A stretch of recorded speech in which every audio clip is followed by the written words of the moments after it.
A continuación, Poder Ciudadano.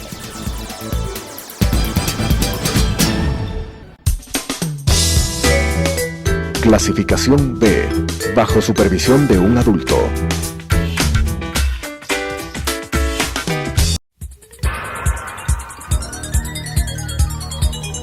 Las opiniones vertidas en este espacio por la producción y dirección del programa son de exclusiva responsabilidad de sus autores y de quienes intervienen en ellos.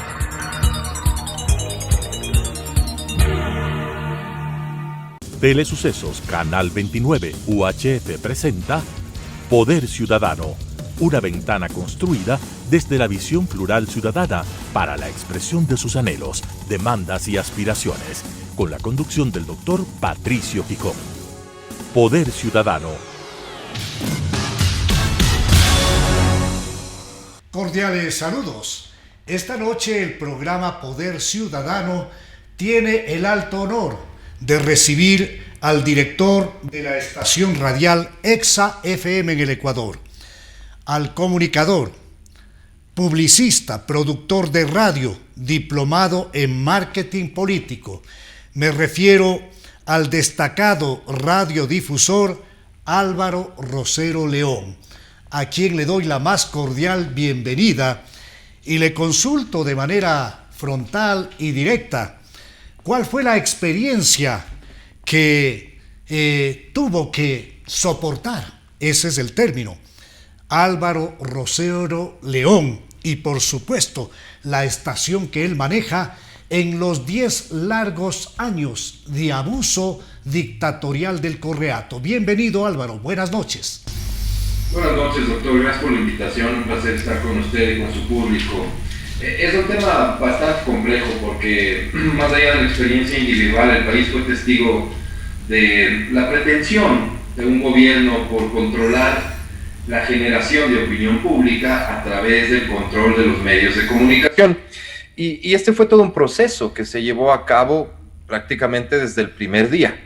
Hay que decir con absoluta franqueza y frontalidad, doctor, que los medios de comunicación encontraron en el gobierno, en el poder ejecutivo, ni más ni menos que, con el tiempo, al principal anunciante del país, por encima de cualquier marca, por encima incluso de sectores.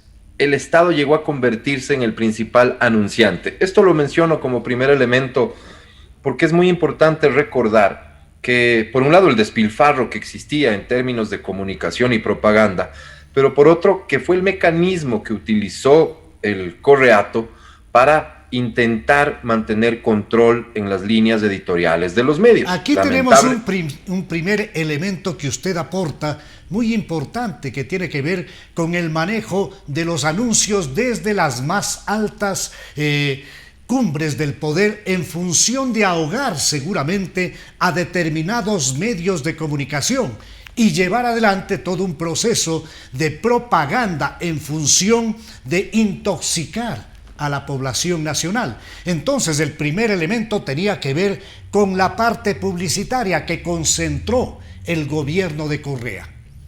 Claro, se convirtió, como le decía, en el principal anunciante. Con ese poder intentó controlar a los medios de comunicación, básicamente a su línea editorial. Este manejo, y hay que decirlo por cierto, de recursos públicos no se dio desde una perspectiva técnica, en función de las audiencias de los distintos medios, sino de la conveniencia y la lectura política del gobierno.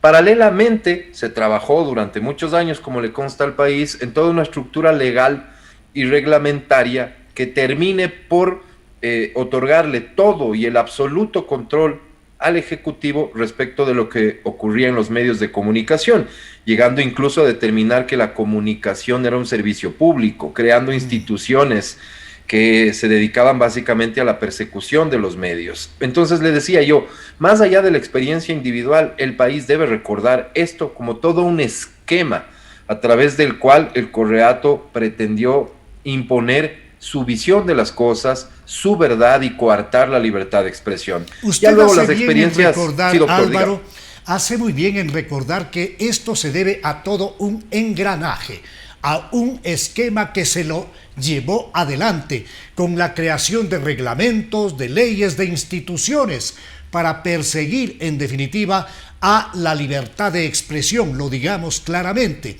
Y ese fue un cóctel que se presentó desde el poder, desde por supuesto la presidencia de Correa, con una serie de elementos que rodearon a este tipo de engranaje. En la parte general, sin duda, usted ya topa los elementos fundamentales, pero ¿cuáles fueron estos ya elementos finos que llegaron a topar la actividad profesional de la estación que usted representa? Todo esto que se construyó tenía un fin, y era llegar al concurso de frecuencias. Es decir, al momento mismo en el que el Estado resolvía qué estaciones de radio continuaban al aire y cuáles no.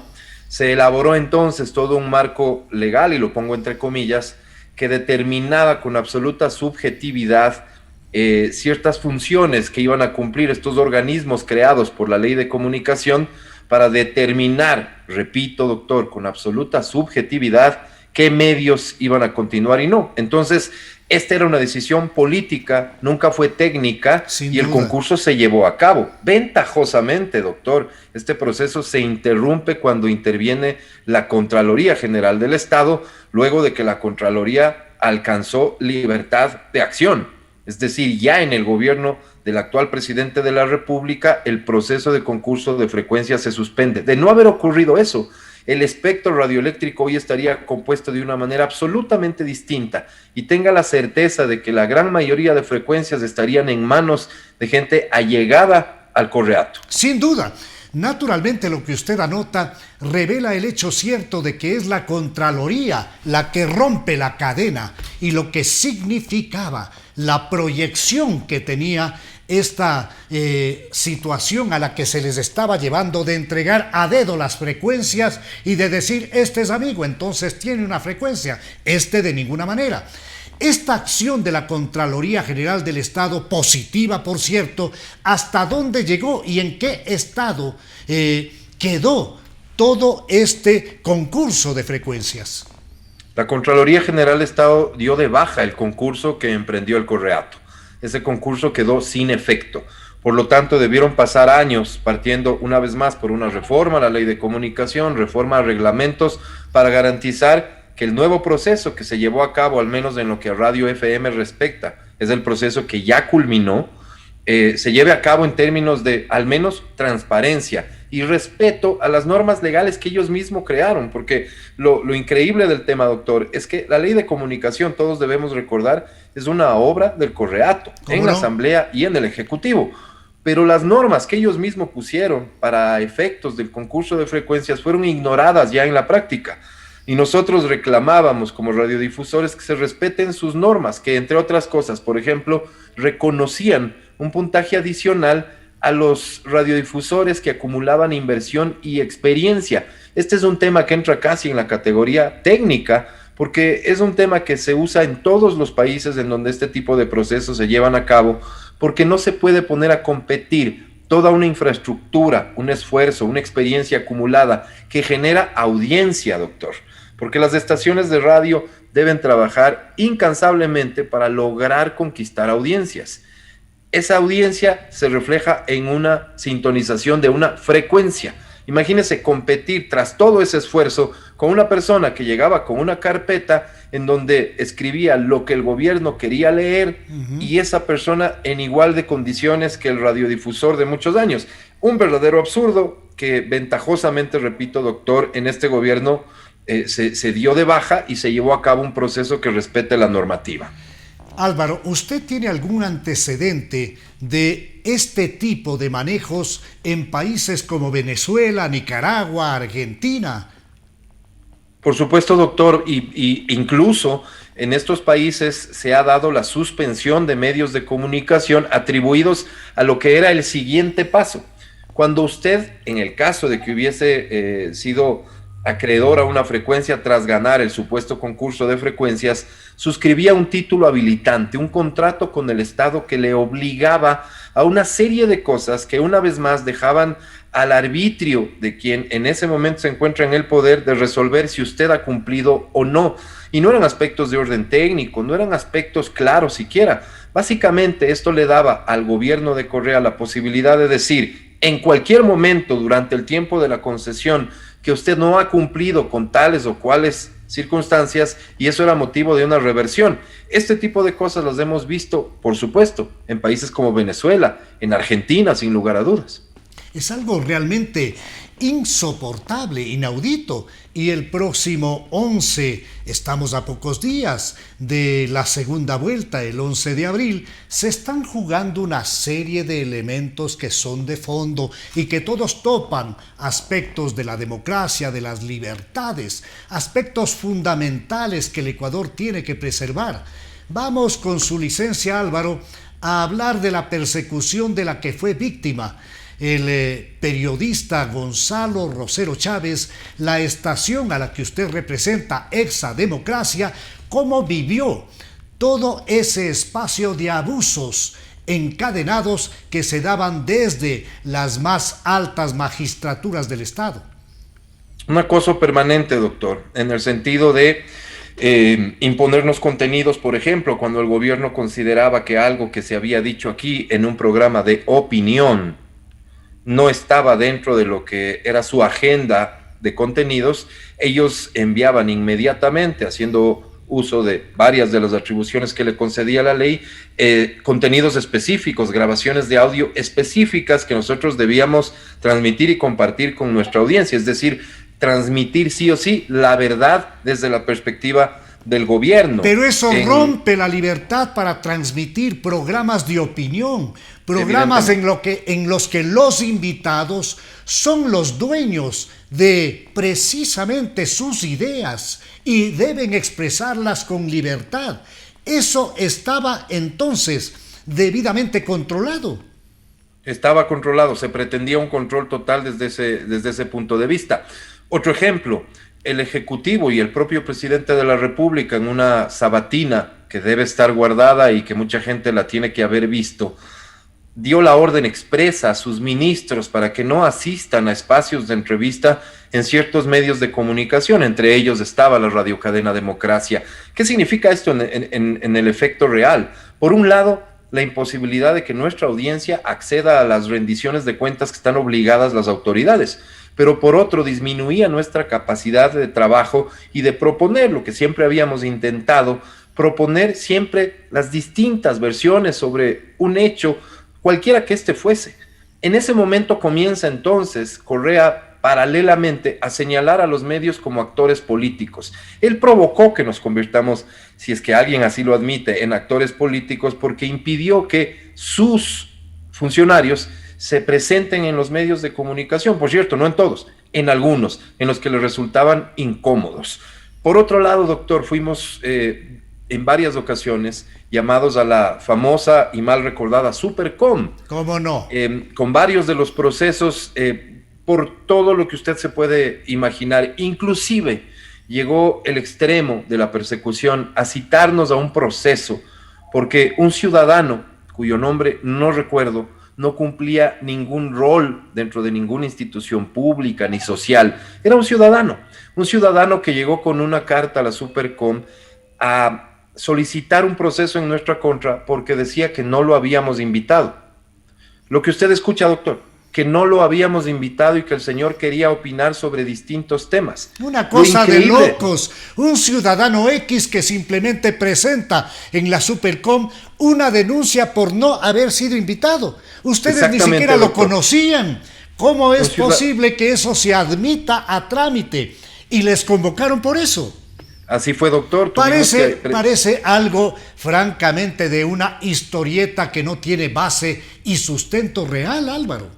Doctor, eso es lo que vivimos. No sé si estas cosas que hemos topado tan brevemente, que terminan siendo además un resumen injusto, porque son muchas las cosas que ocurrieron, pueden de una forma u otra orientarle a su audiencia el por qué la posición tan crítica que adquirimos ciertos medios de comunicación. Sin en un duda. ejercicio de honestidad, yo le tengo que decir, doctor, evidentemente nosotros nos vimos llamados a cumplir un rol más allá del habitual para un medio de comunicación.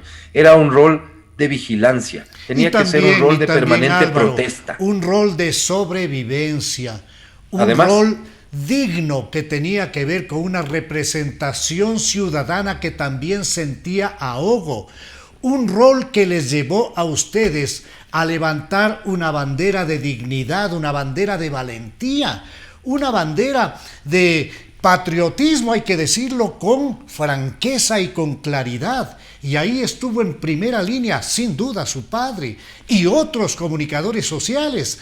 Pero esto también les llevó seguramente a ser víctimas ya de planteamientos de enjuiciamiento y tal vez incluso de persecución directa y de amenazas. El tema Odebrecht, doctor. Voy a citar un ejemplo que vale la pena traerlo a colación. El tema Odebrecht. Antes de que surja el escándalo que involucraba a los gobiernos de la región y gobiernos del mundo entero en el escándalo de Odebrecht, Gonzalo Rosero hace un editorial a partir de las primeras noticias que surgen en Brasil con este tema. La empresa Odebrecht en Ecuador inicia una querella en contra de Gonzalo Rosero por las cosas que había mencionado en su comentario. Esta querella, que estaba encaminada, digamos, en órgano regular de justicia, paralelamente, inmediatamente levantó una alerta en la Supercom, que de forma autónoma inició también un proceso en contra de Gonzalo Rosero. Tema Odebrecht.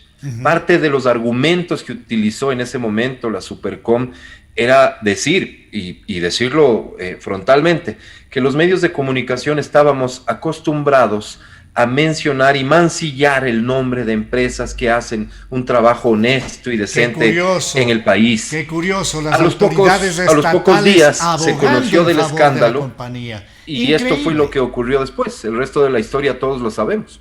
Claro que sí. Y luego de eso, ¿en qué paró este asunto donde autoridades estatales estaban de abogados de la compañía?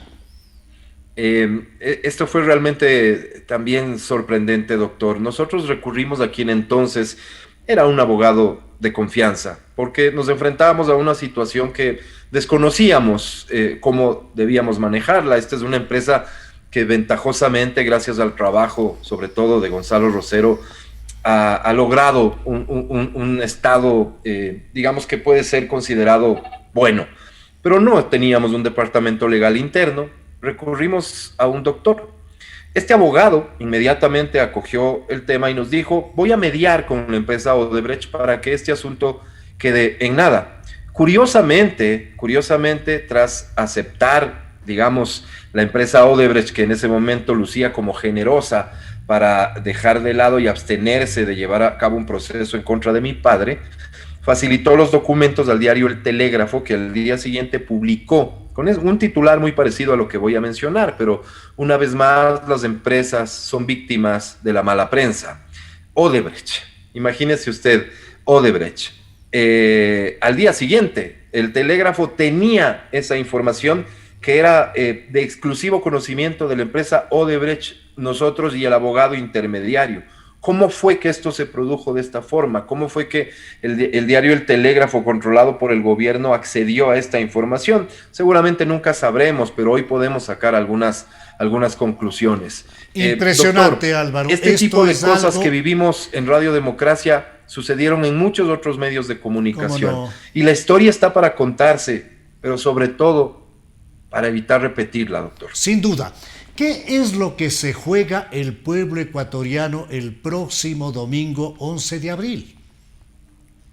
Doctor, déjeme justificar la posición del medio de comunicación que represento. Nosotros creemos, como Radio Cadena Democracia, que esta no es una lida electoral, que no se trata de dos posiciones políticas, que no se trata de movimientos políticos, que no se trata de actores políticos, que se trata de una circunstancia que está enfrentando a una opción democrática. Usted sabrá valorarla y cada persona que mira este programa como buena, como mala, como acertada, como equivocada, como esperanzadora o no. Pero democrática al fin. Versus una opción que significa volver al control del Estado y todas sus instituciones por un grupo que no es un grupo político, que creo que mejor le queda el título de mafia, doctor. Sin duda, sin duda, Álvaro, es delincuencia organizada, son narcogobiernos, existen una serie de vínculos, de vasos comunicantes desde hace rato. ¿No recordamos acaso que las FARC enviaron dinero a la campaña de Correa? ¿No recordamos lo que significó habilitar puentes de acción para la penetración del narcotráfico? ¿No recordamos que Estados Unidos tuvo que entrar y bombardear en Angostura? ¿No recordamos las computadoras que fueron recuperadas de Raúl Reyes? ¿No recordamos lo que ocurrió tras la desaparición de la base de Manta? ¿No recordamos el asesinato de los periodistas del equipo del diario El Comercio?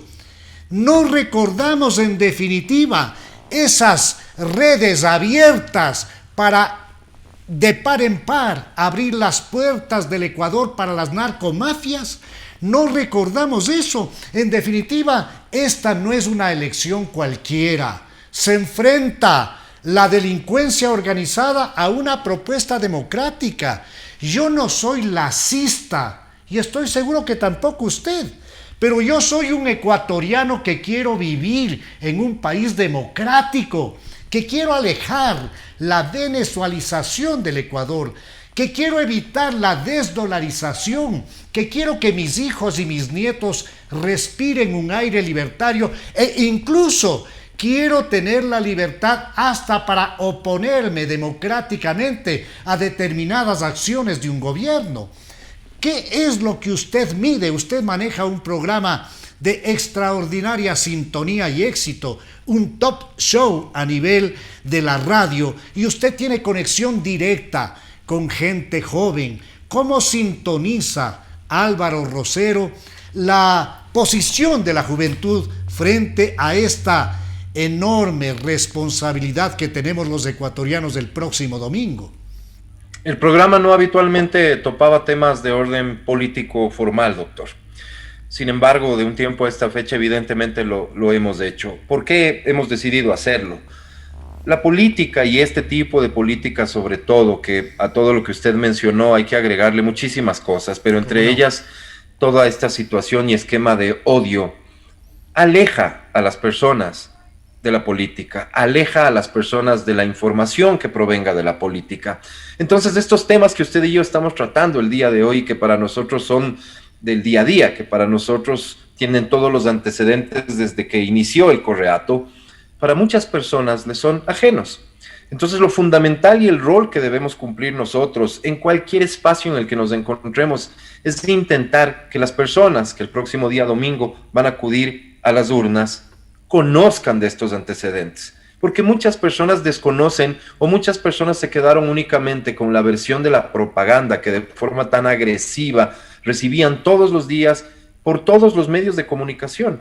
A esas personas hay que informarlas, hay que recordarles lo que ocurrió, hay que enseñarles cómo sucedió y sobre todo hay que señalar a los responsables, a quienes serían ni más ni menos que el principal asesor del gobierno en caso de que llegase a ocurrir que el candidato Arauz sea electo presidente.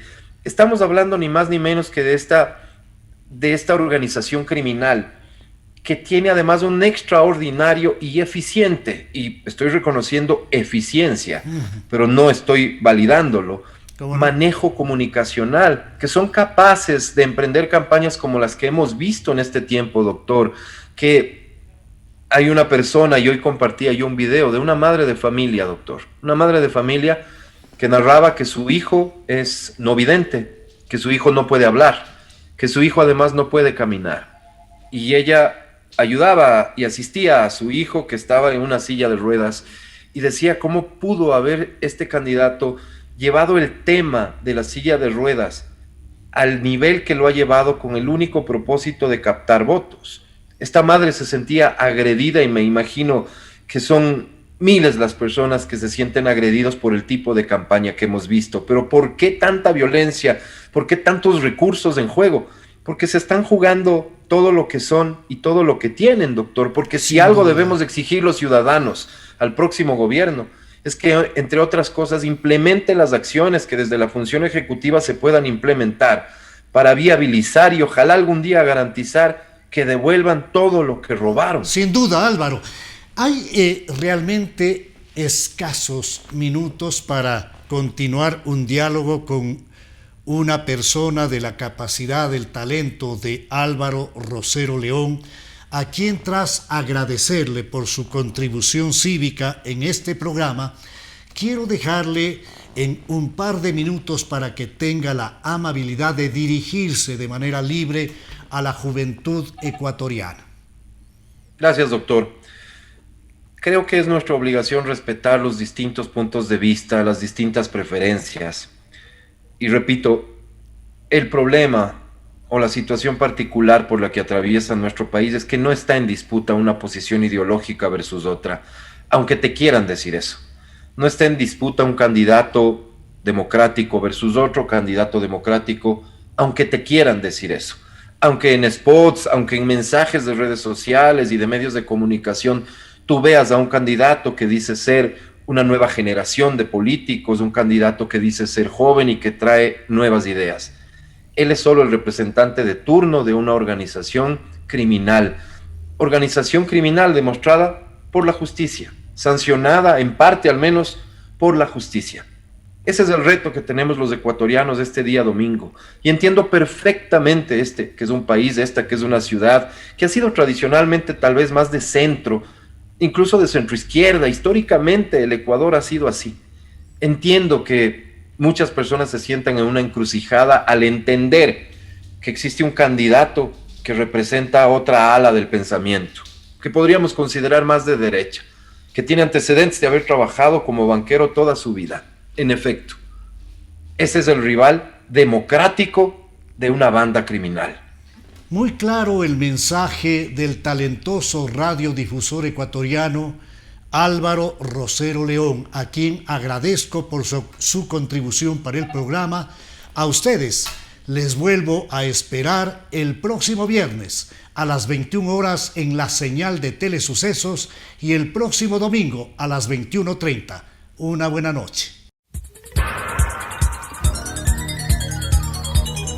Las opiniones vertidas en este espacio por la producción y dirección del programa son de exclusiva responsabilidad de sus autores y de quienes intervienen en ellos.